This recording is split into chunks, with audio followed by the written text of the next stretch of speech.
sua bondade, agradecemos a tua misericórdia sobre a nossa vida, Jesus.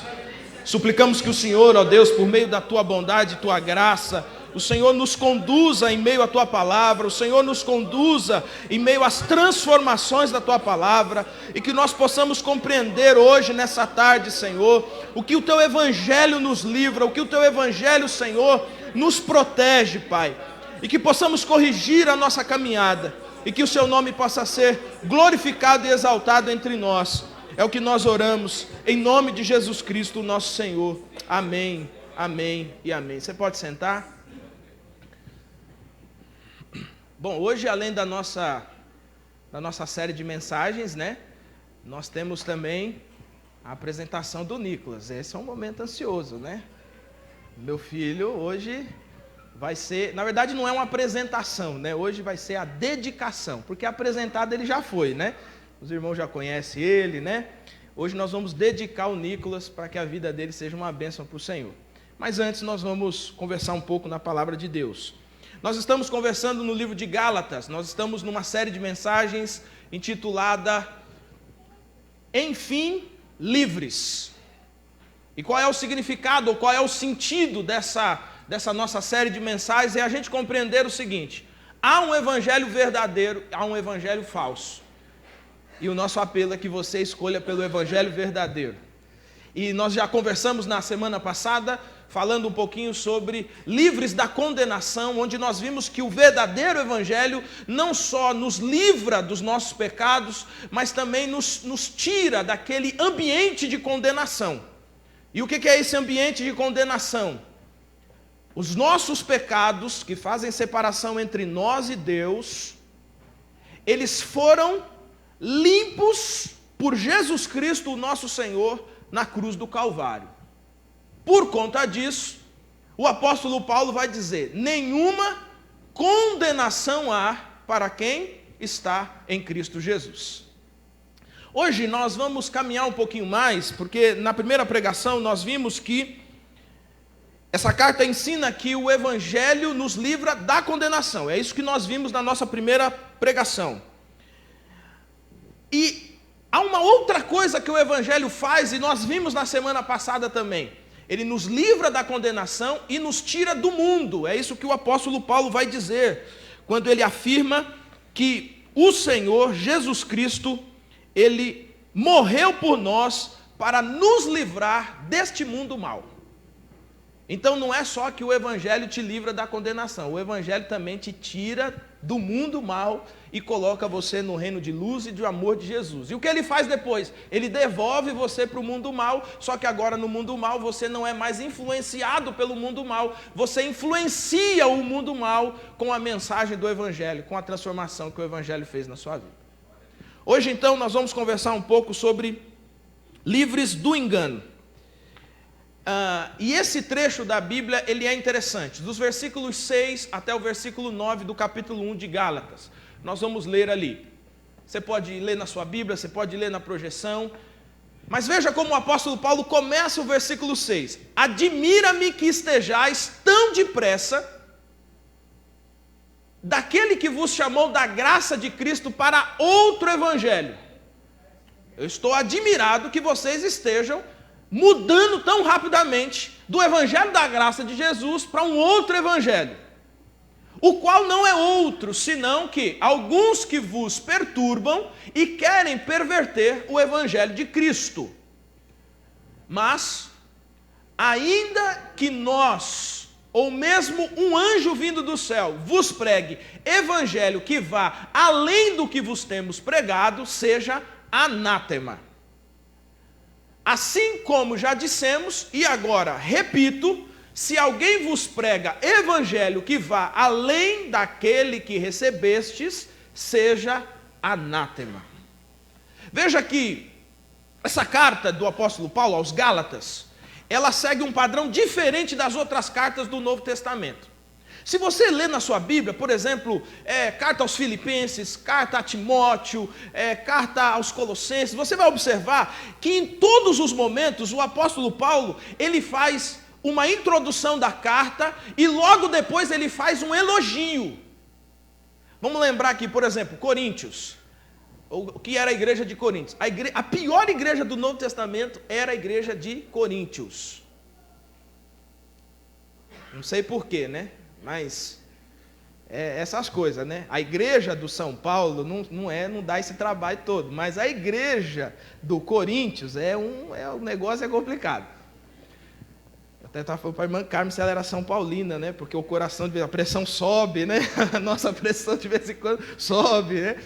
Mas observe o seguinte, a igreja de Corinto, o apóstolo Paulo escreve para resolver um monte de problemas. Vamos lembrar alguns dos problemas que tinha na igreja de Corinto? Nos primeiros 2, 3, no capítulo 4, mais precisamente, eles estão discutindo porque, os primeiros 3 capítulos, eles estão discutindo porque os irmãos estão brigando na igreja quem é de quem. Eu sou de Jesus, eu sou de Paulo, eu sou de Pedro, eu sou disso, eu sou daquilo. Sabe aquelas coisas que a gente faz na igreja de vez em quando? Se o fulano de tal tivesse aqui, esse culto era bom, mas como ele não está, o culto é meia boca, né? E aí o que o apóstolo Paulo escreve para eles dizendo, gente, não é assim não. Não é esse negócio de um é de Paulo, um é de... Meu irmão, o negócio é o seguinte, quem faz o negócio crescer, quem faz o negócio progredir, não é o Paulo, não é o Apolo, não é... Quem faz é o Espírito Santo de Deus. Então ele começa a corrigir. No capítulo 5, tem um camarada que está dormindo com a madrasta dele. Olha que confusão no meio da igreja. Olha que igreja boa essa, né? Que não é a boa nossa aqui, boa, só boa lá. E aí o apóstolo Paulo escreve dizendo assim, vocês não vão corrigir isso, gente? Onde já se viu? Nem entre os pagãos existe um troço desse, e vocês estão permitindo isso dentro da igreja. Aí nós vamos para o capítulo 6 de 1 Coríntios. No capítulo 6, os irmãos, um emprestou dinheiro para o outro não pagou, está todo mundo processando todo mundo na justiça. E o apóstolo Paulo diz assim, não tem ninguém idôneo entre vocês que possa pegar. Gente, vamos aqui, vamos resolver aqui, ó. Você vendeu o carro para o carro está assambado. Não, mas meu irmão, é o seguinte, aqui todo mundo é da igreja, todo mundo é crente aqui. Você enganou o irmão aqui, né? Sabe aquela história, quando o cara te vende o carro, você fala assim, você botaria a sua família e desceria a serra dentro desse carro? Então, se o irmão disser, se o carro é sambado e o irmão disser assim, eu desço, ele é mentiroso, sem vergonha. Mas não processa ele, você tem que resolver dentro da comunidade. E o Paulo está tentando resolver isso. Gente, vai lá, resolve essa bagunça aí. Onde já se viu um negócio desse?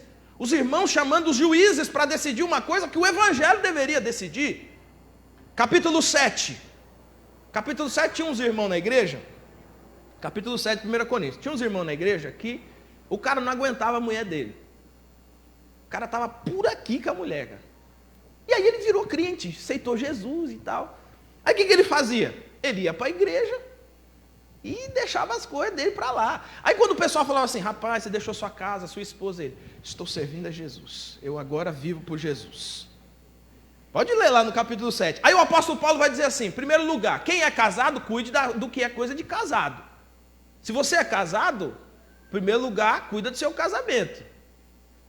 Se você é solteiro, não case. Aí nós discutimos isso em uma outra época. Mas o Paulo diz isso. Se você é solteiro, não case. Porque quero livrar você de muitos males. Nós podemos discutir quais são esses males, né? Mas eu estou só reproduzindo o texto bíblico. Só que ele vai dizer o seguinte, aquele que é casado, cuide da sua esposa, cuide do seu marido. Aquela que é casada, cuide do seu marido. Por quê? Porque os caras estavam mudando a história. Aí tinha um segundo grupo de gente que era o seguinte, eram uns caras que não gostavam de trabalhar. Os caras não gostam de trabalhar, começa a faltar as coisas em casa, ele chega na igreja e conta o testemunho. Irmãos, eu não estou trabalhando porque eu sirvo Jesus agora, e minha mulher está enchendo a minha paciência porque está faltando as coisas. Eu estou pensando em deixar essa mulher, porque essa mulher não entende das coisas dos céus. Aí o Paulo vai dizer, miserável, você não tem coisa do céu não, irmão. Primeiro você vai lá trabalhar, vai arrumar comida para sua casa, para sua mulher, etc, etc. Aí ele diz assim, aquele que é crente, se o marido que não é crente disser assim, não, tudo bem você ser crente, eu só não quero ser crente, então continue firme com ele. A esposa que não é crente e o marido é crente, a esposa diz assim, meu bem, você quer ir nesse negócio aí, não tem nada a ver, pode ir, continua com ela. Mas ninguém arruma se largar, se separar só porque virou crente. Capítulo 7. No capítulo 8, eles estão com outro problema lá na igreja. Tinha um esquema que era o seguinte, o pessoal tinha, naquela época, os sindicatos, e os sindicatos, de vez em quando, eles tinham, de vez em quando não, os sindicatos tinham deuses. E esse período de deuses, eles faziam festa para os seus deuses, e eles faziam um churrasco lá. E o churrasco era o seguinte, eles pegavam o boi, eles matavam o boi, e aí pegavam aquela carne toda, faziam um churrasco, mas uma carne que vinha antes do churrasco, eles ofereciam em sacrifício. O que aconteceu? Um irmão recém-convertido na igreja, mas também é membro do sindicato, está lá no churrasco. E está no churrasco. De repente está tocando um samba, não sei, um negócio, né? Que demora um pouquinho, né, para essas coisas sair dentro, né? Aí o que acontece? Passou um irmão de mais tempo na igreja. O irmão passou, ele falou assim: rapaz, não é o fulano ali? Aqui é o fulano, não é possível. O fulano está crente na igreja, rapaz, sentou do meu lado, onde já se viu? Como que o fulano está fazendo uma desgraça dessa? Aí ele leva a confusão para a igreja. Chega lá na igreja, ele vai falar assim: olha, eu achei que o fulano era crente, mas não é não. Eu passei agora no churrasco lá do sindicato tal, do Deus tal, e o fulano está lá só na carne, literalmente. Aí o apóstolo Paulo vai corrigir isso, vai dizer: olha, o ídolo em si nada é, mas aquele que é débil, ou seja, aquele que tem dificuldade, aquele que tem simplicidade para compreender as coisas, ele não deve ter a sua consciência violada. Ou seja, ele vai dizer o seguinte: se o irmão fica chateado, ou se o irmão você abala a fé do irmão por causa da carne que você está comendo lá no churrasco dos deuses lá, irmão, vira vegetariano. E tinha um detalhe, assim, um detalhe interessante para a gente. Quem compra carne aqui, você sabe que carne não é barato, né? Vamos dar um exemplo aqui. 1 quilo de filé mignon custa em média de quanto, assim? Eita febre, filé mignon, cada danado. É só o filé mignon, não é o boi todo, não. Rapaz, é caro. Filé mignon é caro. É isso aí, eu acho. Não, bom, eu nem sei quanto eu pago porque eu nunca comprei. Então, brincadeira, já comprei sim. Então você imagina, vamos pegar uma média aqui de... R$40? Rapaz, só me dá o endereço depois desse lugar aí. Aí o que acontece? Vamos ficar na média aqui, entre 40 e 80 a gente fica em 60, tá bom? R$60. 1 quilo de filé mignon. Só que tinha um detalhe: R$60 você passava, tinha a plaquinha de 1 quilo de filé mignon, mas do outro lado tinha um outro filé mignon que era a sobra do culto aos deuses. Esse filé mignon custava R$25. Aí você pensa assim: rapaz, eu como filé mignon ou eu vou comer, sei lá, que é um bife aí, acém, miolo de acém. Uma vez a gente comprou um miolo de acém que disse que era bom para fazer churrasco. Meu irmão do céu, aqui não tem dentadura que resista não, misericórdia. Aí você diz assim: bom, eu vou pagar R$25, eu vou comprar. Só que esse que era o problema. Só que quando as pessoas passavam e olhavam a pessoa indo lá e comprando aquela carne, ela dizia assim: poxa, o fulano não é crente, está comendo carne sacrificada a ídolos. Aí o Paulo resolve esse problema. Capítulo 9, problema no culto. E aí vai indo, né? Capítulo 11, problema na ceia. O povo está chegando na ceia e está todo mundo, ó.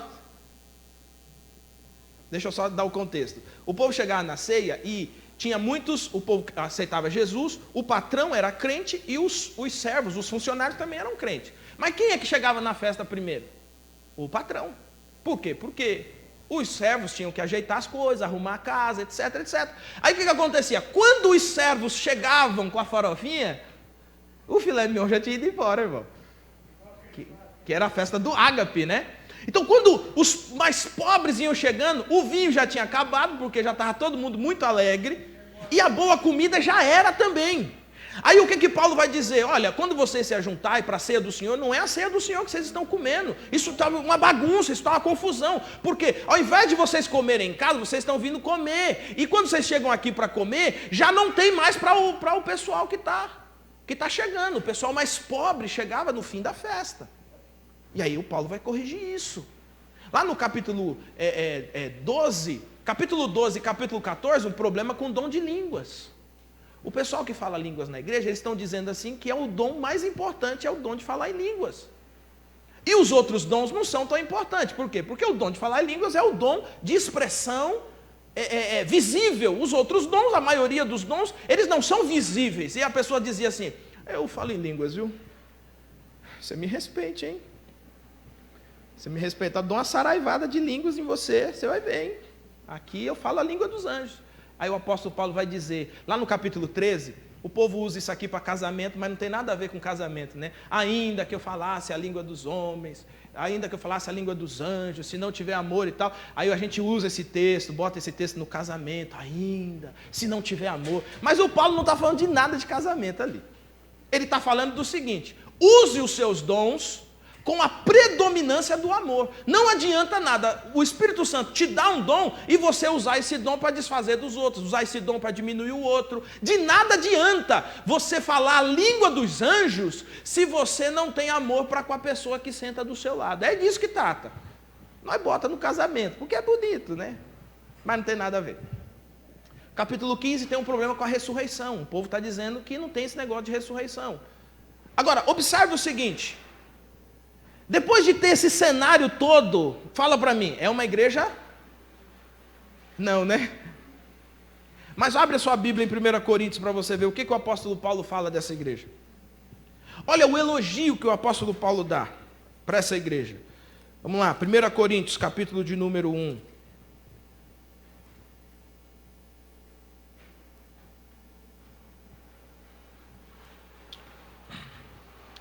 Pode observar na sua Bíblia.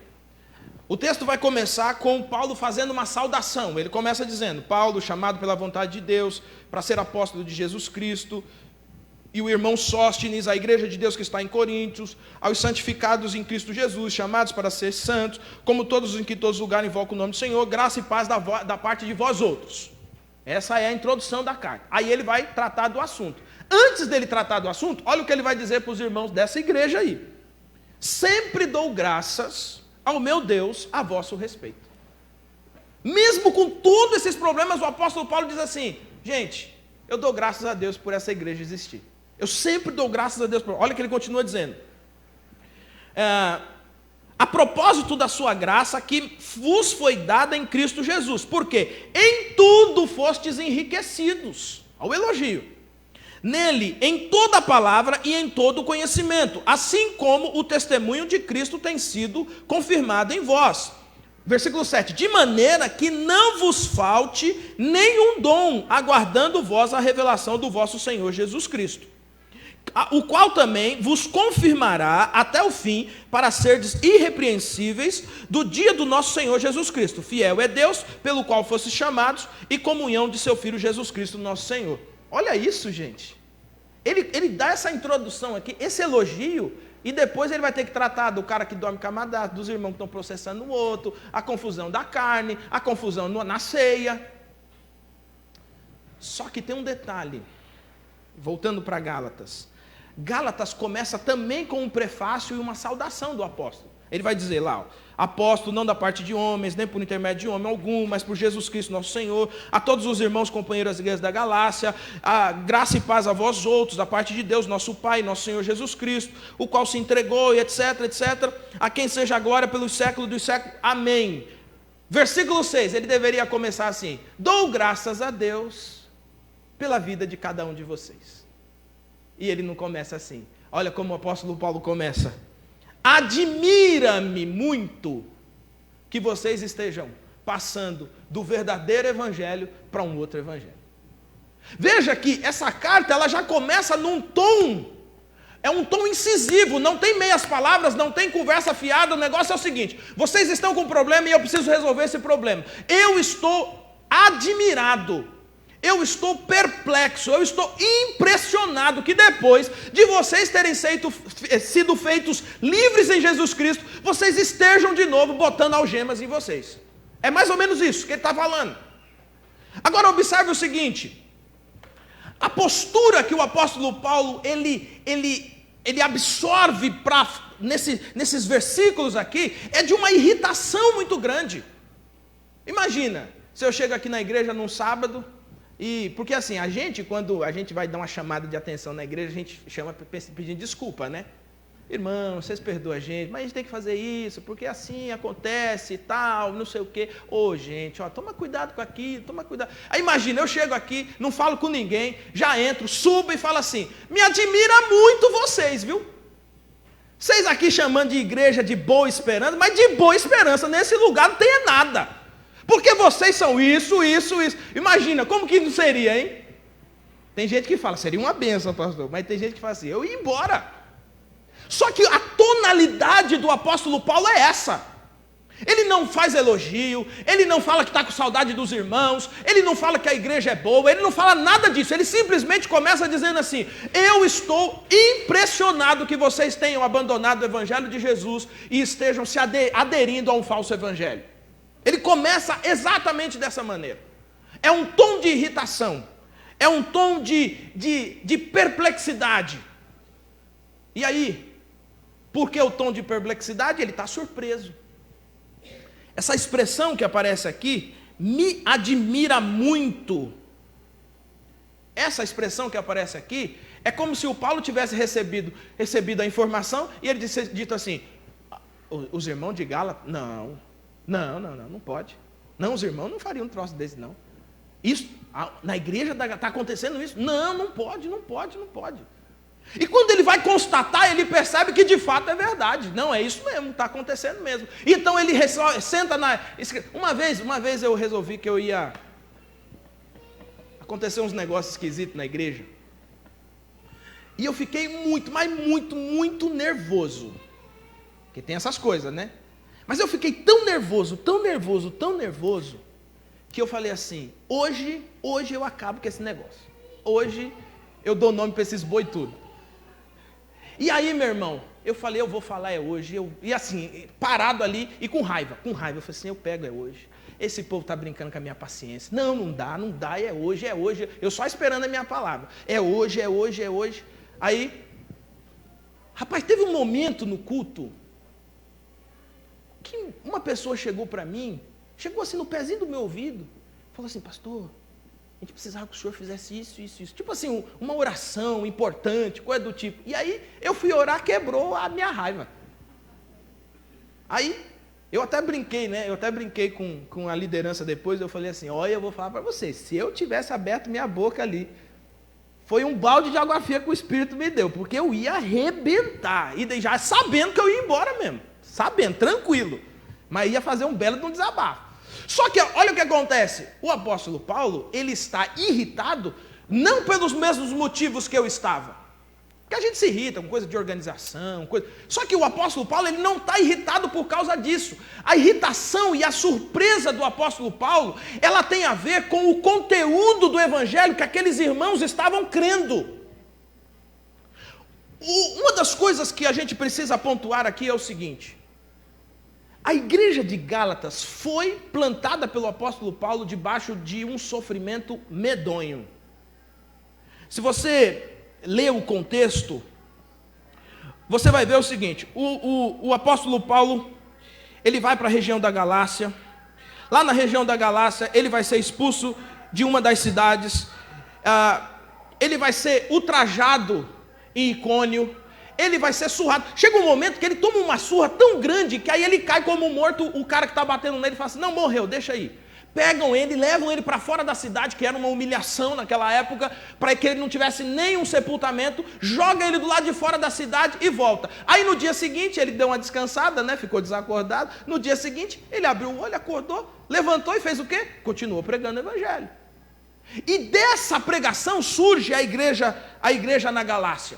Dessa pregação surge a igreja que agora ele está escrevendo essa carta. Então, a surpresa do apóstolo Paulo é porque ele sabe o quão difícil foi plantar aquela igreja. Ele vai dizer assim: eu trago no corpo as marcas de Cristo. Está aqui, meu irmão, ó, chicotada, as pancadas que eu levei, está tudo aqui, para que eu pregasse um evangelho. Agora observe o seguinte: quem é que apanha, sofre e quase morre por um evangelho falso? Tá aí, meu irmão, o cara riscou a faca, nós estamos negando é tudo, nós nega a mãe, nega o pai, nós nega todo mundo, riscou a faca no chão, fez aquele foguinho, você fala assim: tô fora, irmão, para que morrer por causa dessas coisas? Só que o apóstolo Paulo, ele não é alguém assim. Um outro motivo de surpresa é que o apóstolo Paulo sabe que a sua pregação é autêntica. E qual é o grande diferencial da pregação do apóstolo Paulo? A pregação do apóstolo Paulo, ela está libertando das amarras do judaísmo. E ele pode fazer isso, porque ele é judeu de judeu, apresentado ao 8º dia, é criado aos pés de Gamaliel. Ele é um cara que não é qualquer um, não. Ele é um cara profundo dentro da cultura e dentro da tradição judaica. Ele pode falar o que ele está falando. E quando ele diz assim, nenhuma condenação há para aqueles que estão em Cristo Jesus, ele está dando uma libertação. Então ele sabe que a sua pregação foi autêntica.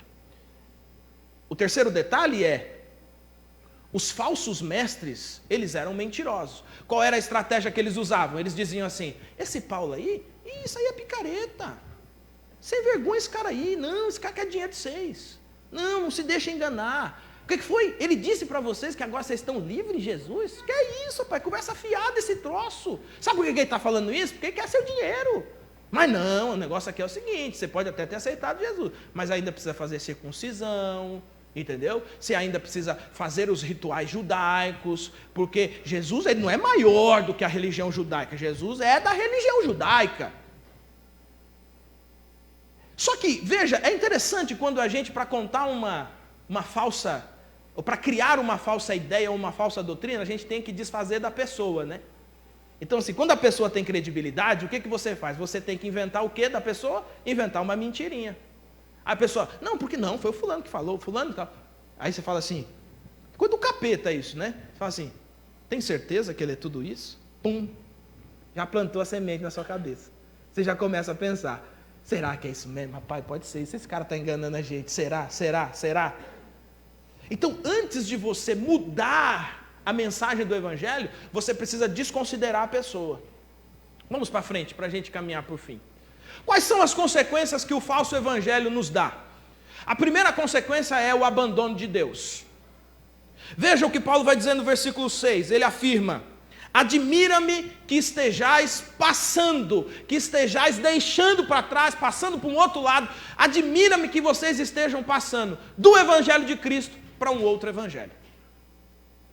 E a expressão aqui é que caminhar na direção desse outro Evangelho significa abandonar o Evangelho de Jesus. E se você abandona o Evangelho de Jesus, você abandona o próprio Deus. A outra consequência é a perversão do Evangelho. A perversão do Evangelho, olha o que ele diz no versículo de número 7. O qual não é outro, senão que há alguns que vos perturbam e querem perverter o Evangelho de Cristo. Veja que aqui está definido, o Evangelho não é qualquer Evangelho, é o Evangelho de Cristo. Aí você tem o Evangelho segundo Allan Kardec, você tem o Evangelho de não sei quem, você tem o Evangelho do comunismo, você tem o Evangelho. Só que a definição aqui é o que determina o produto. A definição é o Evangelho de Jesus Cristo. E o que eles estão fazendo? Eles estão pervertendo o Evangelho de Jesus Cristo. Uma outra consequência, se o Evangelho de Jesus Cristo, ele é adulterado, ele é pervertido, então sabe o que acontece? A inevitabilidade da condenação. Meu irmão, deixa eu te dizer uma coisa, só o Evangelho de Jesus te livra da condenação. Você pode ser um cara mestre de ir para a igreja. Nossa, eu vou para a igreja, eu sou dizimista, eu dou oferta, eu não falto um sábado na igreja. Só que é o seguinte, irmão, se você não tiver o Evangelho de Jesus Cristo sobre você, meu irmão, é melhor nem fazer nada disso, que aí você nem perde tempo. Porque o que nos livra da condenação não são os nossos rituais, o que nos livra da condenação não são as nossas compreensões de mundo, as nossas cosmovisões. O que muda, o que tira a nossa condenação é o Evangelho verdadeiro de Jesus Cristo. Esse é o Evangelho que muda. E quais são as vantagens que nós temos nesse Evangelho de Cristo? Esse Evangelho de Jesus Cristo nos livra do engano. O primeiro engano que o Evangelho nos livra é de achar que a salvação é por obras. Olha, gente, deixa eu dizer uma coisa para vocês. Algumas pessoas, elas se rendem a Jesus, mas elas precisam de um plus, elas precisam de uma coisinha a mais para elas se sentirem salvas. É muito difícil para algumas pessoas compreender o seguinte: a salvação é pela graça. É difícil, gente, é difícil. Uma vez eu preguei na igreja, rapaz, eu acho que eu fiz um dos melhores sermões da minha vida sobre a graça. Estou na fila cumprimentando o povo. Paz, meu irmão, bom sábado. Paz, meu irmão, bom sábado. Um camarada segurou na minha mão, um diácono da igreja, segurou na minha mão e falou assim: então quer dizer que agora está tudo liberado, né? Pode tudo, né? Eu, rapaz, o senhor não entendeu nada, velho. 40 minutos pregando, o senhor não entendeu nada que eu preguei. Porque a gente tem a dificuldade de entender o seguinte: não adianta você acrescentar alguma coisa. A salvação, para a salvação não se acrescenta nada. Quem te salva é Jesus Cristo, por infinita graça e misericórdia dele. Não existe nada que você faça que você diga assim: eu vou fazer isso para ser salvo. Não há nada, absolutamente nada, porque esse é um presente de Deus para a sua vida. Esse é um presente de Deus para você. E é interessante porque ele vai dizer que é um presente. Sabe por quê? Exatamente por quê? Porque se não fosse um presente, as pessoas iam dizer assim: mas também eu, presta atenção, rapaz, olha a vida que eu já tive. Eu fiz isso. Tem gente que falta a mão para contar toda a desgraça que já fez na vida, né? Aí depois ele diz assim: mas quando eu decidi mudar, quando eu resolvi, quando eu fiz, quando eu aconteci, eu vou para a igreja, eu faço isso, eu faço aquilo, eu. Aí você pode sentar com esse cara e falar assim: eu queria pregar o evangelho para você, porque esse evangelho que você prega, o que você testemunha é outro. Porque a história é diferente. A história é, vamos lá, de novo nas mãos, faltou mão para contar todas as desgraças da vida. Aí você tem um encontro com Jesus. Aí no encontro com Jesus, você não diz que você fez ou aconteceu. No encontro com Jesus, você diz assim: com a desgraça de vida que eu tinha, e Jesus me salvou, Jesus é bom mesmo. O testemunho muda. O testemunho é mais ou menos assim: se Jesus me salvou, na desgraceira que eu estava, Jesus pode salvar você. Porque isso não tem a ver com as obras que nós praticamos. Isso não tem a ver com os rituais que nós praticamos. O Evangelho de Cristo também nos livra do engano de que contribuímos com Jesus. Estão lembrados? Semana passada eu contei o testemunho uma vez, conversando com o pastor. Aí eu perguntei assim para ele. Eles faziam lá um negócio, tinha uns rituais lá que eles faziam de maldição hereditária, não sei das quantas e tal. E aí é o seguinte: a pessoa aceita Jesus, mas ela depois tem que ir para um retiro espiritual para ser. Aí no retiro espiritual ela é liberta de vez. Eu falei: não sei, então para que aceitar Jesus? Já vai direto para o retiro espiritual, ele é mais poderoso. Aí eu perguntei: por que isso acontece? Aí ele explicou: porque na verdade é o seguinte, a pessoa vem com muita coisa, muita carga da vida, aquela coisa toda, e aí ela aceita Jesus, mas aí nós levamos ela para o retiro para nós fazer essa faxina, esse detox espiritual. Eu falei: então, mas ela só é considerada, ela é considerada liberta quando ela se rende a Jesus, ou ela é considerada liberta só depois do descarrego lá, do detox? Não, é um pouquinho aqui, um pouquinho lá. Eu falei: irmão do céu, isso não está na Bíblia. A Bíblia diz que a salvação, o chamado, a eleição, a salvação é um ato exclusivo de Deus. Você não faz contribuições. Você não. E ele diz claramente assim: ó, isso é para que ninguém se glorie. Isso é para que ninguém bata no peito e diga assim: o fulano não conseguiu porque não fez o que eu fiz. E veja como de vez em quando nós falamos isso. Você quer ver um exemplo? Fulano não está vindo na igreja. Aí a pessoa diz assim: sem vergonha, quer nada com Deus.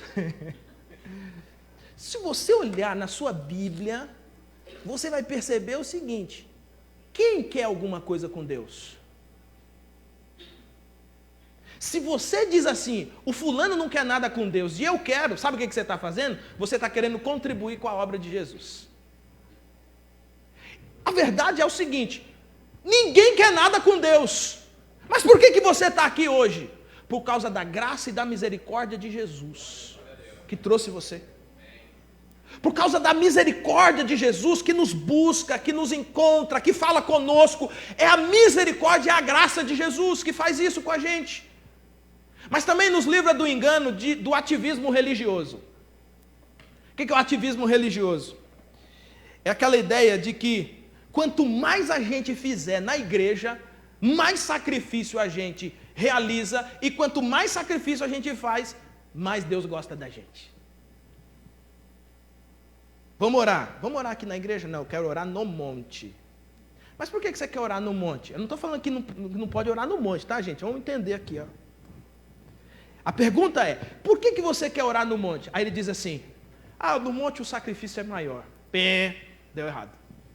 É melhor não ir, é melhor ficar em casa dormindo. Porque a Bíblia chama isso de sacrifício de tolo. Porque Jesus não te pediu sacrifício nenhum. Vamos fazer a alvorada com Deus. Não tem problema nenhum fazer alvorada com Deus. Eu estou falando da mentalidade. Por quê? Eu gosto tanto de fazer alvorada com Deus. Por quê? Porque a sensação que o sacrifício é maior quando a gente acorda de madrugada, está muito frio, a gente vem para a igreja e Jesus olha para a gente e fala assim, nossa, como eles são legais. Eles saíram nesse frio para ir para a igreja, vou abençoar eles. O Evangelho de Jesus, ele faz duas coisas conosco. A primeira é que ele nos iguala no pecado. Todos nós somos pecadores. Todas as vezes que você olha para a cruz de Jesus, duas coisas afloram em você: a sua consciência de pecado e, ao mesmo tempo, a sua consciência de que, se não for a graça de Jesus, você está perdido. E quando nós olhamos para uma cruz vazia, a gente se lembra: o sacrifício foi feito e eu posso ter nova vida, porque Jesus Cristo, meu Senhor, fez o sacrifício eterno. Você não precisa de sacrifício. O que você precisa é descansar o seu coração em Jesus. O que você precisa é a simplicidade de Jesus. O problema é que a gente não gosta da simplicidade, a gente quer complicar.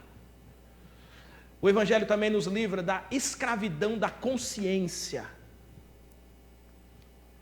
E é interessante quando a gente fala da escravidão da consciência, porque algumas pessoas, elas não conseguem se saber perdoadas por Jesus. Eu já conversei com pessoas e elas dizem assim: tudo que eu já fiz na minha vida é impossível que Deus me ame.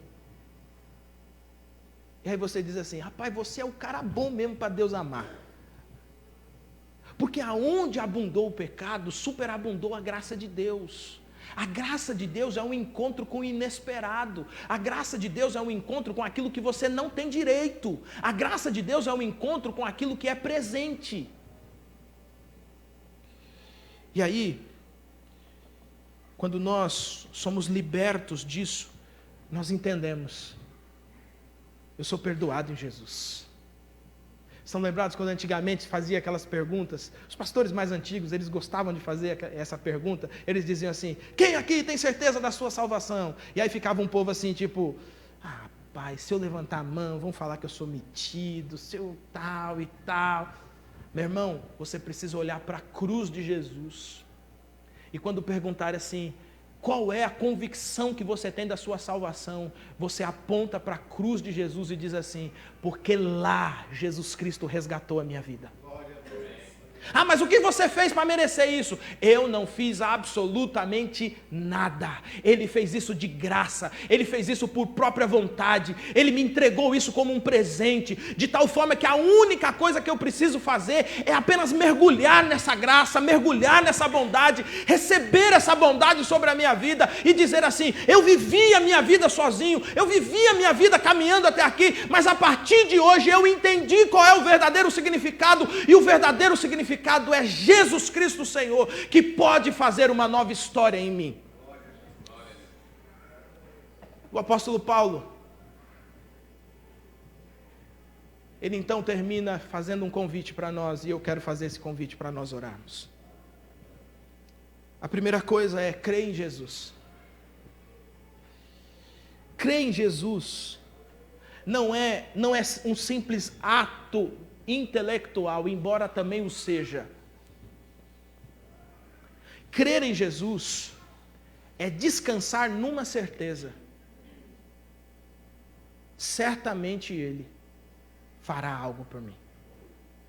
Só que eu queria tirar da sua cabeça a ideia de que a única coisa que Jesus pode fazer por você é resolver seus problemas, é curar suas doenças, é melhorar sua vida. Eu queria que você tirasse isso da sua cabeça, pelo menos por um instante, para você entender o seguinte: o maior e mais poderoso ato de quem crê em Jesus não é mudar a vida no sentido de você ter mais dinheiro, de você ir para casa, de você comprar carro novo, de você comprar casa nova. É crer em Jesus faz de você um salvo. Nós podemos até morrer com as nossas doenças, mas o que determinará qual a vida que teremos, porque a nossa vida não termina na morte, é se nós cremos ou não cremos em Jesus Cristo, nosso Senhor. Segundo lugar, creia no sacrifício de Jesus. Crer no sacrifício de Jesus, meu irmão, é você entender o seguinte: o maior sacrifício já foi realizado na cruz.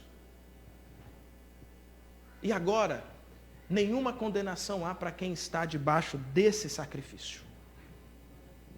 Se alguém virar para você e dizer assim: você vai para o inferno, você fala assim: você é Jesus? Porque só quem pode me mandar para o céu, para o inferno é Jesus. Se não é você, então você cala a boca, irmão, que nós estamos todos no mesmo barco. Você não vigia não para você ver, se você não chega lá também, de repente está quente. Brincadeira, tá? A gente nem crê desse jeito, tá? É porque está transmitindo, depois o povo gosta de... Crer no sacrifício de Jesus é acordar todo dia sabendo que a condenação que estava sobre a sua vida foi toda colocada em Jesus e agora você está livre. Por isso que o tema da nossa série é Enfim Livres. E por último, se renda ao verdadeiro Evangelho. Se Jesus resgatou você para a liberdade do Evangelho, não aceite novamente ser aprisionado.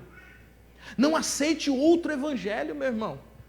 Saiba de uma coisa, sabe como que acontece o perdão de Jesus na sua vida? Ah, eu pequei. Ô irmão, você não precisa vir fazer ritual não. Você não precisa nem me contar também não, que eu nem quero saber. A Bíblia diz que você entra para dentro do seu quarto, você dobra os seus joelhos e você fala com Deus.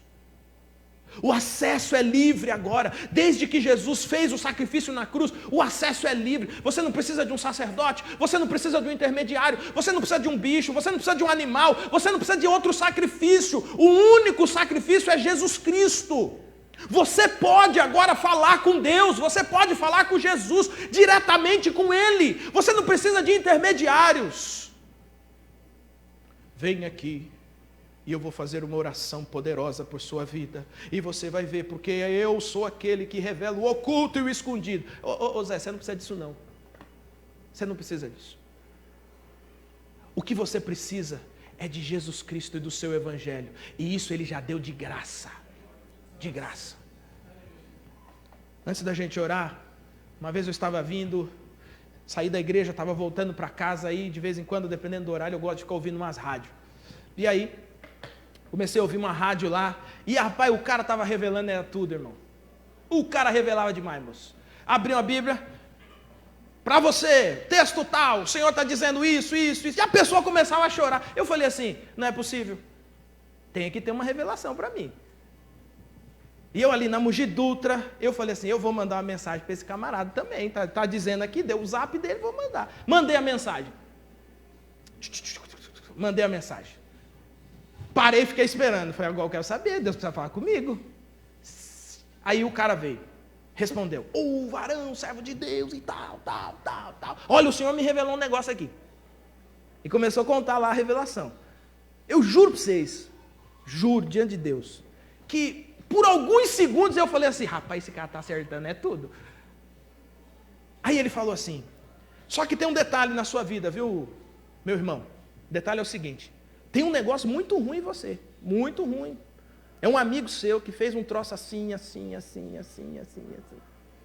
E é o seguinte, o único jeito de quebrar esse negócio na sua vida é você vir aqui na nossa sede, na rua tal, e etc, etc. Aí ele disse assim, e outra coisa, o Senhor está dizendo para você dar um passo de fé.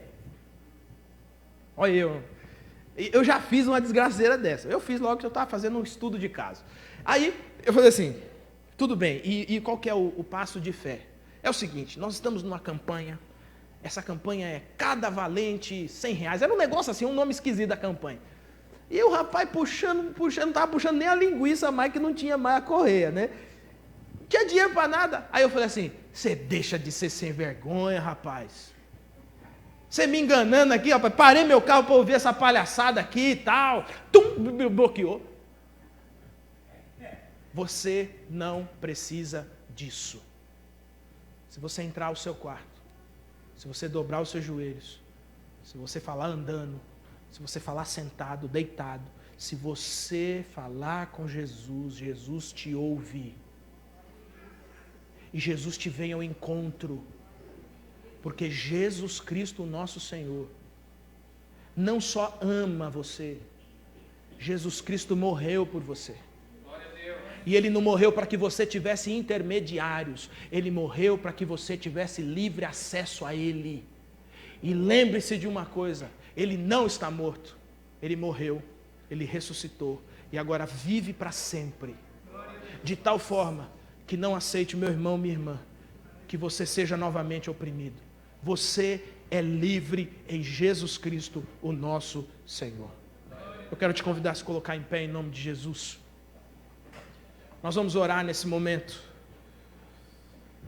Se você, nesse momento de oração, sentiu o desejo de vir aqui à frente, receber oração, os nossos irmãos, presbíteros, diáconos, diaconisas estarão à frente e eles orarão por você.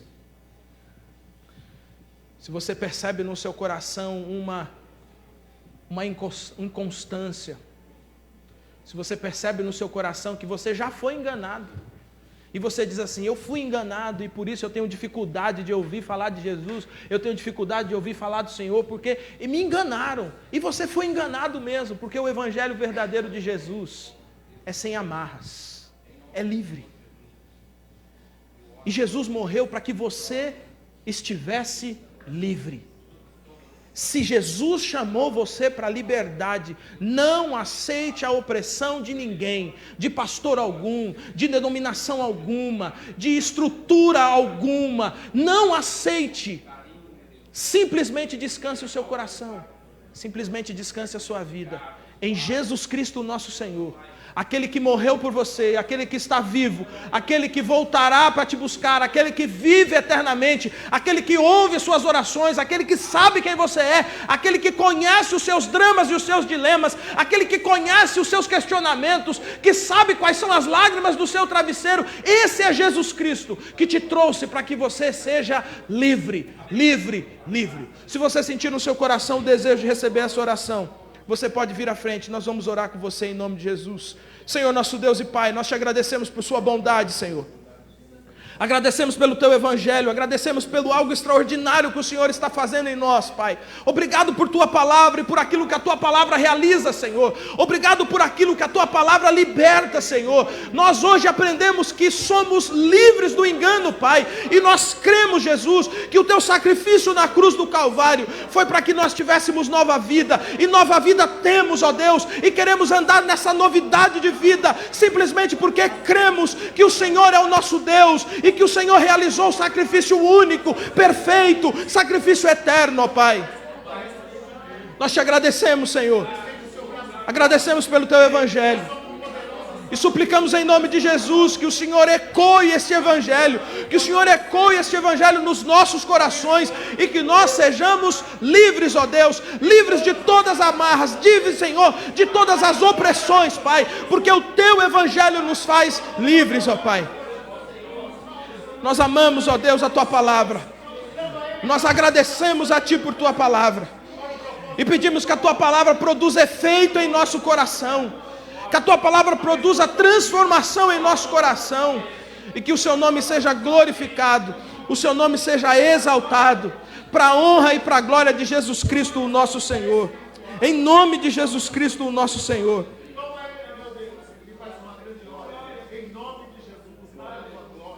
Em nome de Jesus. Aleluia, glória a Deus. Em nome de Jesus. Glória a Jesus. Amém, glória a Jesus. Você pode se sentar por um instante? Nós estamos chegando ao final do nosso culto. E hoje nós vamos finalizar o nosso culto com um momento especial, que é a dedicação ao Senhor do Nico. Cadê meu filho? Rapaz, o miserável decidiu mamar agora? Ó, gente, criança tem um negócio interessante. O tempo é dele e ele não está nem aí. Nem aí. Mas a gente vai dedicar nesse momento o Nicolas ao Senhor. Enquanto eles terminam lá, eu queria que você separasse a sua oferta, o seu dízimo. Vamos ofertar, vamos dizimar ao Senhor. E isso dará tempo do Nicolas terminar a mamada dele. O Deus que tem abençoado a sua vida, que Ele continue abençoando. O Deus que tem conduzido a sua vida, que Ele continue conduzindo. E que você possa, pela infinita graça do nosso Deus, vivenciar as maravilhas do Senhor na sua vida e na sua história. Você que trouxe seu dízimo, você que trouxe a sua oferta, pode trazer aqui à frente. Pode depositá-lo aqui à frente. E o Deus que tem abençoado a sua vida, continue abençoando. Eu queria dizer para vocês o seguinte. Talvez segunda ou terça-feira, o nosso site, o site da nossa igreja vai entrar no ar, né? Ô Felipe, você consegue aí botar a página aqui do nosso site aqui? Consegue aí arrastar para... O que acontece? Isso aqui era um sonho que nós tínhamos já há algum tempo. Eu me lembro que uma das reuniões de liderança que nós tivemos, eu disse assim que eu tinha alguns sonhos no coração. E aí um presbítero valente levantou no meio da reunião e disse assim: se o senhor tem um sonho, nós também temos, e o senhor ajuda a gente a realizar o nosso e a gente realiza o seu. Esse aqui é um sonho que a gente está realizando. Esse aqui é o site da nossa igreja. Ele ainda não está no ar, ele ainda está fazendo os últimos ajustes técnicos, mas se Deus quiser, entre segunda e terça-feira, se toda a documentação estiver pronta, nós estaremos com o nosso site no ar. Dá uma rolada aí, não, volta lá na página principal, isso, dá uma rolada assim para baixo, para os irmãos verem como é bonito o nosso site, vamos lá, isso aí, olha aí, ó, gente, ó. Esse site é uma bênção de Deus e a gente ora para que ele seja abençoador também de muitas pessoas, né? Volta lá em cima lá, entra ali, ó, mensagens, vídeo, através do nosso site você pode... eu perdi uma mensagem da série, olha lá, você pode entrar lá no site, achar a mensagem e assistir a mensagem, né? É pequenininho assim mesmo, porque ninguém fica na frente de computador mais não, é tudo do celular, né? E aí se você fala assim, eu não quero assistir vídeo, só quero ouvir aqui enquanto eu vou para o trabalho, então volta lá, áudio, mensagem, áudio. Você pode então acessar as mensagens lá no nosso Spotify, irmão, nós é chique demais, viu? Estamos em negociação aqui para tentar colocar no Deezer também, para ter nas duas plataformas. Mas nós estamos no Spotify e estamos naquele da Apple lá, que eu não sei o nome. Não sei se é Apple Podcast, sei lá, uma coisa assim. iTunes é alguma coisa. Então nós também estamos lá. Então, se Deus quiser, olha aqui, bota ali, ó. Sobre nós, equipe, baixo. Para cima, opa, aí, clica na equipe. Olha aqui, ó. Por que a gente queria tirar a foto? Nós vamos tirar as fotos aqui para ficar bonito, viu, gente? Olha aqui, ó. Obviamente só tem uma foto minha ali, porque eu sou o PR, né? O PR tem a foto do pastor Monteiro que a gente conseguiu colocar, mas aqui você também vai ter acesso a toda a liderança da nossa igreja, os presbíteros, toda a diaconia, pode descer um pouquinho mais, toda a diaconia. Vamos botar uma fotinha aqui que é para você identificar o povo, para você não perder ninguém. Então, se Deus quiser, essa semana o nosso site entra no ar. Vamos fazer uma festa com esse site, meu irmão. Você tem que compartilhar, você tem que mandar para os seus amigos. Não é possível que você fica compartilhando um monte de besteira naquele Facebook seu e não compartilha a página da igreja, que é só bênção, hein? A página da igreja aqui é só bênção, viu? Então, você pode entrar lá na página da nossa igreja também, que nessa semana está fazendo uma homenagem para o pastor Monteiro e para a diaconisa Letícia. Você pode entrar no Instagram da nossa igreja também, IAP do Boa, é tudo IAP do Boa. Você entra lá, você pode dar seu testemunho lá. Eu conheci o pastor Monteiro. Rapaz, tem gente que conheceu o pastor Monteiro, misericórdia. O cara do outro lado do Brasil, o cara não me batizou, não. Pois nós somos muito abençoados mesmo, essa igreja é outro nível. Então, o Nicolas terminou a mamada dele, Hã? Terminou? Amém, gente. Isso aqui foi só para dar um enrolation. Mas é isso aí. Nosso site, em nome de Jesus, vai estar no ar a partir da segunda-feira, em nome do nosso Senhor. Cadê o Nicolas? O Nicolas, vem aqui para frente, Nicolas. Olha aí. Veio com a camisa parecida com a do papai. Ei, bênção de Deus, né? Esse é o Nicolas. O Nicolas, nosso filho, ele é um presente para a gente. Por isso que o nome dele é Nicolas Ochali. Porque Ochali significa presente de Deus, graça de Deus, bondade de Deus. E é isso que o Nicolas representa para a gente. Não é, meu filho? Está olhando as luzes, filho? Nós estamos precisando de um técnico de luz aqui na igreja, viu? E hoje nós vamos dedicar o Nicolas ao Senhor Jesus. O Nicolas, ele é o nosso filho há 2 meses e alguma coisa. E o Nicolas é uma bênção. O Nicolas me mudou, viu, gente? Eu sou outro homem. Eu sou diferente. Né, filho? Tudo bem? Queria chamar aqui os presbíteros, mas antes eu queria que você visse aqui assistisse um vídeo um pouquinho da trajetória do Nicolas até chegar até aqui e como que a história dele se entrelaça com a nossa e vem marcando também a nossa história. Pode soltar aí, DJ.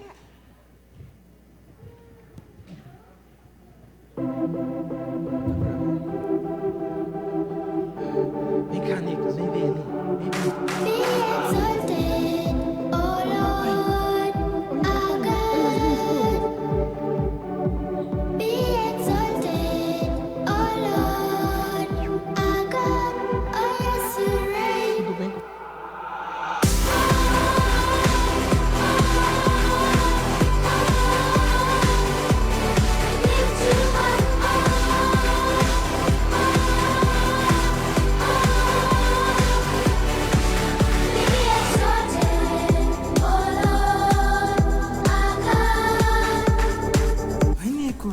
Dá oi pra todo mundo. Eita, bocejei tudo agora. Nicolas. Ei. Abre o olho. Eita, tô abrindo o olho pela primeira vez. Uau, quero te mostrar o Nicolas. Olha só. Ele tá meio nervoso, ele tá muito bravo. Disseram que é porque ele não sabia que tava nascendo. E eu tô explicando aqui pra ele que a vida é assim mesmo. A vida é na surpresa. Olha que coisa linda. Eita, eu tô no colo do meu pai, eu não quero sair mais. Olha só.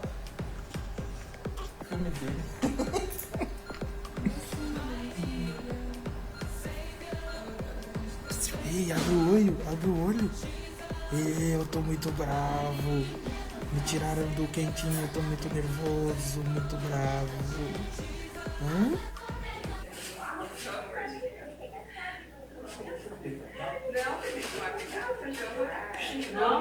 E aí, pai? Olha aí.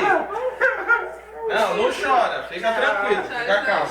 Olha aí, ó. Olha que bonitinho. É o Nicolas. Nicolas. Que bonitinho, mãe. Lindo, né? Lindo, é bonito. Nicolas Braz. Ó, Nicolas Braz. Cadê? Esse vovô. Meu vovô, olha pra meu vovô. Eu tô dormindo, não vejo nem meu vovô. Vou conhecer o vovô. Acordar, Nicolas, vamos? Olha o pertinho dele. Ô, Nicolas, acorda. Não, tô dormindo. Deixa eu dormir. Não quer acordar. Ele andou de carro, ele anda No de carro. peito, ele acorda assim, ó. Tá cansado. Nicolas. Vai lá atrás. Aí, ó. Põe pertinho dele, ó. Ele tá muito lindinho, meu Deus do céu. Esse é o Nicolas. Aí, peraí. Aê, que lindo. Ele tem que acordar. Nicolas, cadê os olhos? Vamos esperar um pouco. Você pediu tanto, pai, que queria ver o Nicolas Ochali? Ele veio te ver. Nicolas Ochali, veio. O Nicolas veio te ver.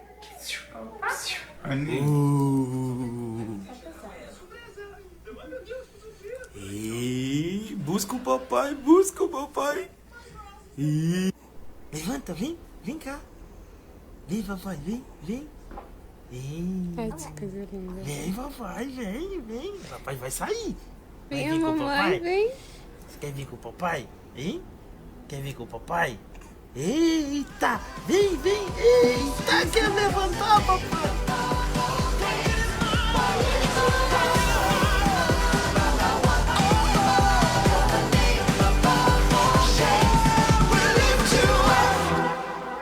Amém, glória a Deus. Queria chamar aqui o presbítero Josué, o presbítero Sérgio, os nossos pastores aqui, colaboradores aqui na igreja. Nicolas é um presente. Nesse vídeo nós fazemos uma homenagem para o meu pai. O meu pai esperou muito o nascimento do Nicolas, né? E não deu tempo.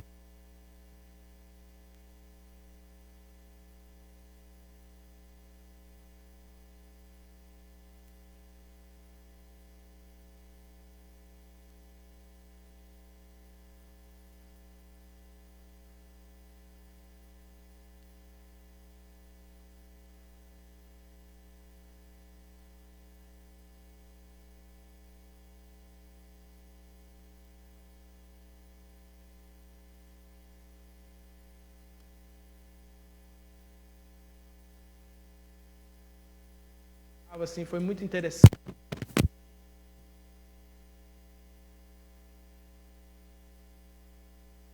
Essa oração que o meu pai fez, e a gente, apesar de toda a tristeza do nosso coração de termos enterrado o nosso pai, eu acho que o Nicolas, ele representa esse ciclo da vida, né? A gente sepulta quem a gente ama e nasce quem a gente ama, e quem muda também a nossa vida e muda a nossa história, né? Esse vai ser um dia dos pais sem o meu pai, mas vai ser um dia dos pais sendo pai. E eu espero que aquilo que o pai fez com a gente possa fazer com nossos filhos, né? Então a gente agradece demais a Deus assim por essa oportunidade, por nossa igreja e por tudo que Deus ele está fazendo aqui em nós. E eu espero que o Nicolas seja uma bênção na igreja e que a igreja também seja uma bênção para a vida dele. Glória a Deus, né? Momento especial. Irmãos, durante a trajetória do pastor Samuel aqui nessa igreja, né? Do início, muitas preocupações, muitas coisas se levantou que mobilizou a igreja a orar. Eu não sei se o pastor lembra, num momento de crise que a nossa irmã estava passando, o pastor estava preocupado, eu falei, pastor, nós confiamos em Deus, né? O senhor é um servo de Deus. Ele estava saindo para uma viagem longa e umas preocupações. Eu falei, entrega a Deus, as coisas vão acontecer. Está aqui o resultado, né, da oração. Está aqui um momento de alegria em que o Nicolas, né, o meu irmãozinho, né, o meu irmãozinho em Cristo, né, vamos crescer. Eu ficando velho, ele passando pela adolescência, né, jovem.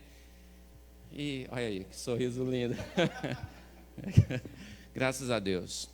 Então, nós só temos que agradecer pelo dom da vida que é nos dado, por esse ciclo, como o pastor falou aqui, né? Isso aí é Deus na nossa vida, né? E nós temos que expressar gratidão. Eu gostaria que a igreja toda se colocasse em pé. Você sabe que vida de pastor não é fácil. Eu já passei pelo pastorado, o pastor Sérgio passou pelo pastorado, está na frente. O chamado é muito extenso, a gente tem que se desenvolver em atender várias coisas. E a família é algo especial que foi elaborada por Deus e que merece uma atenção especial. A nossa oração é para que o pastor tenha a oportunidade de dar essa atenção especial para a família. Porque a igreja começa em casa, começa na família, né? Então, se a gente não consegue dar uma atenção especial em casa, como a gente vai dar uma atenção especial para o rebanho de Deus? Então, vamos orar por esta família, né? Pelo Nicolas, por sua mãe, pelo seu pai, que a cada dia eles tenham força, vigor, ânimo e sabedoria para lutar com as adversidades da vida, porque nós não estamos isentos da adversidade da vida, mas estando confiante em Deus, nós vamos vencer, porque Ele que nos ajuda. Assim como venceu, e aqui está o presente de Deus sobre essa família. Amém? Vamos orar todos nós?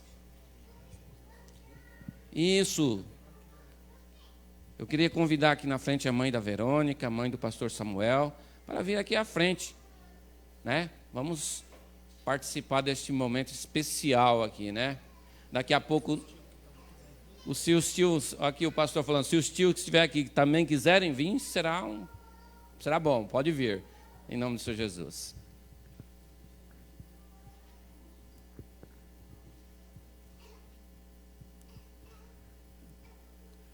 Isso, vem aqui, vamos registrar este momento maravilhoso, né?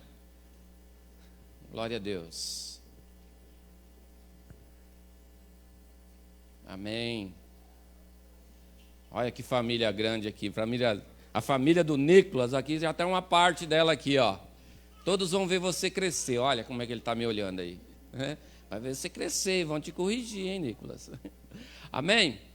Vamos orar todos nós por esta família, para que Deus capacite, para que Deus abençoe, para que verdadeiramente o Nicolas pode crescer com essa convicção, conhecendo a Cristo, né? Que ele possa crescer e ser uma bênção em nome do Senhor Jesus. Oremos, estendemos as nossas mãos para cá, em nome do Senhor Jesus. Senhor Deus e Pai, Criador dos céus e da terra, graça nós te damos, Senhor, meu Deus, ó Pai, por este momento, por esta família, Senhor, que aqui está. Graça nós te damos por ser testemunha, meu Deus, ó Pai, meu Deus, deste feito maravilhoso que é, meu Deus, ó Pai, o nascimento de uma criança, que é a formação de uma família. Graça nós te damos, Senhor, por nos conceder esta oportunidade de testemunhar que aquilo que o Senhor formou, que o Senhor constituiu, ainda continua, Pai, presente nesta terra. Muito obrigado, Deus. E eu peço que em nome do Senhor Jesus Cristo, o Senhor esteja com esta família, o Senhor esteja capacitando, o Senhor esteja abençoando, para que nada, Senhor, venha a faltar, mas que, ó Deus, ó Pai, a cada dia eles possam ver, ó Deus, a Tua mão poderosa sobre eles, confiante, ó Deus, ó Pai, no Teu agir, confiante, ó Deus, no Seu conceder sobre a vida deles, ó Pai, em nome do Senhor Jesus, que essa criança, meu Deus, cresça, meu Pai, sendo iluminada pelo Teu Santo Espírito, cresça sábia, cresça forte, cresça, meu Deus, ó Pai, olhando para a Tua cruz e que testemunhe da Tua grandeza. Senhor, meu Deus, em nome do Senhor Jesus, toma nas Tuas mãos essa família, abençoe o pastor Samuel, Senhor, dá força física, força espiritual, dá ânimo, dá sabedoria para conduzir, meu Deus, ó Pai, esta criança nos Teus caminhos, a cada dia, que ele possa olhar, meu Deus, que o seu filho olhe e veja exemplo, e veja, meu Deus, ó Pai, um Pai fiel ao Teu santo nome. Abençoa esta mãe, Senhor, em nome de Cristo Jesus, ó Pai. Que ela tenha palavra de amor, de mansidão, que ela tenha sabedoria, meu Senhor, para conduzir, meu Deus, esta criança ao amor, ó Senhor, na educação, em nome do Senhor Jesus. Eu lhe peço, Senhor, capacite-nos, ó Pai, porque sem Ti nada somos, nada temos e nada podemos fazer, somente pela Tua graça e pela Tua misericórdia, em nome do Senhor Jesus, que ele seja alcançado e abençoado, em nome do Senhor Jesus. Amém e amém. Glória a Deus. Bom, eu gostaria de tirar uma foto com o Nicolas, né? Faz tempo, meu bebê já vai para 24 anos, né? Então faz 24 anos que eu não estou, né, com a criança, mas eu queria tirar uma foto. Amém. Oi.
Amém, gente. É isso aí. O Nicolas está aí.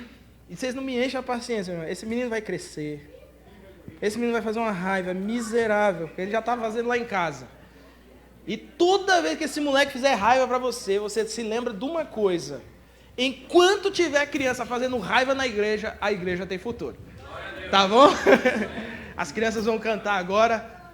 Daqui que eu pego. Daqui. Isso, deixa. Você pode sentar. Apresentação das crianças e depois nós vamos encerrar o nosso culto.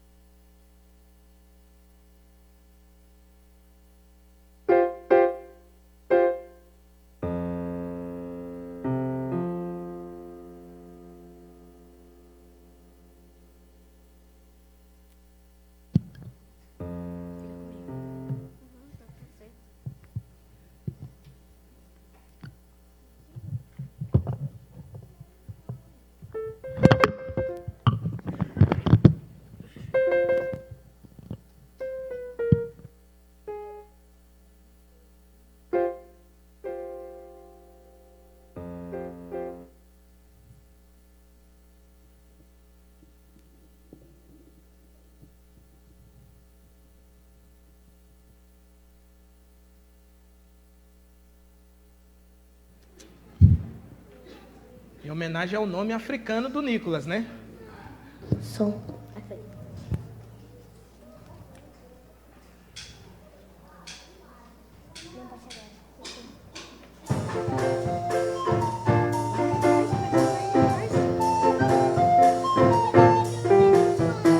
Maisha ni zawadi kutoka kwa Mungu. Maisha ni zawadi kutoka kwa Mungu. Maisha ni zawadi kutoka kwa Mungu. Maisha ni zawadi ya Mungu nami.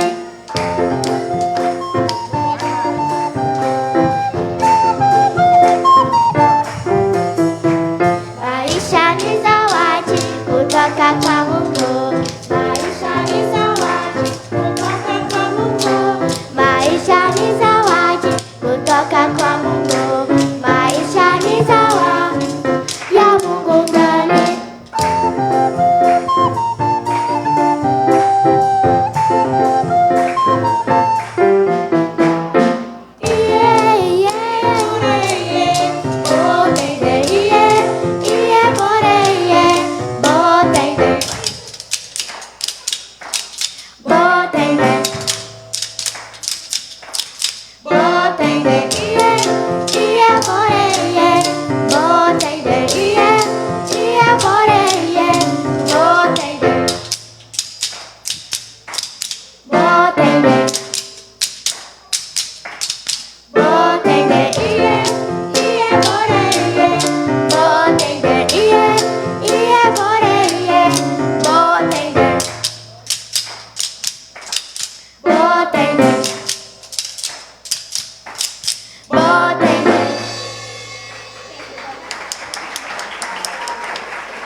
Olha só, a homenagem foi para o Nicolas, obviamente, mas nós vamos dar uma salva de palmas para o Rock, o pessoal que organizou aí.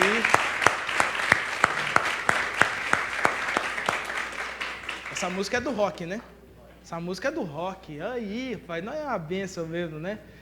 Lembrando você que o Nicolas, ele se chama Nicolas Ochali. Ochali, em Umbundo, que é um dos dialetos angolanos, significa graça de Deus. Eu já falei para a Verônica, o próximo menino que nasceu já tem um nome, já tem um nome, todos eles, o segundo nome é africano, é de Angola, tá bom? Que Deus abençoe sua vida. Vamos ficar de pé, vamos ser despedidos com a bênção. Deus abençoe grandemente sua vida. Deus abençoe grandemente sua família, sua casa. Eu, em nome da minha família, eu agradeço todo o carinho, eu agradeço todo o apoio de cada irmão, de cada irmã. O carinho por nossa pequena família, o carinho por nosso filho. Que Deus possa abençoar grandemente vocês. Essa é a igreja do Boa Esperança. Uma igreja que celebra Jesus, uma igreja que ensina o evangelho, uma igreja que integra pessoas e uma igreja que compartilha a boa notícia com o mundo. Você precisa sair daqui sabendo que você é isso para esse mundo aí. Você é um presente de Deus para o mundo. Amém? Curve sua cabeça, seremos despedidos. Senhor, te agradecemos por sua bondade e graça. Agradecemos por sua palavra, agradecemos por tudo que vivenciamos neste culto, agradecemos por sua presença entre nós, em nós e por nós. Pedimos que o Senhor nos preserve dentro da comunhão e da tua graça, Pai. Suplicamos em nome de Jesus Cristo, que o Senhor, ao despedir o teu povo, que o Senhor, em nome de Jesus, possa preservá-los e guardá-los debaixo da tua bondade, Senhor. E que a graça de nosso Senhor e Salvador Jesus Cristo, o grande amor de Deus, o nosso Pai, a comunhão e consolação do Espírito Santo, esteja com cada um de nós, hoje e para todos sempre. Amém, amém. Teve umas tias do Nicolas que não vieram aqui na frente, né? Que é tudo tio, gente. Viu? É tudo tio, tá bom? Deus abençoe você. Não vá embora sem antes comer alguma coisa, tomar um chá, tomar um suco, um refrigerante, comer um bolinho, contar uma história e ouvir uma história, tá bom? Cumprimente o irmão e a irmã, desejo um bom fim de sábado e estamos despedidos com a graça de Deus.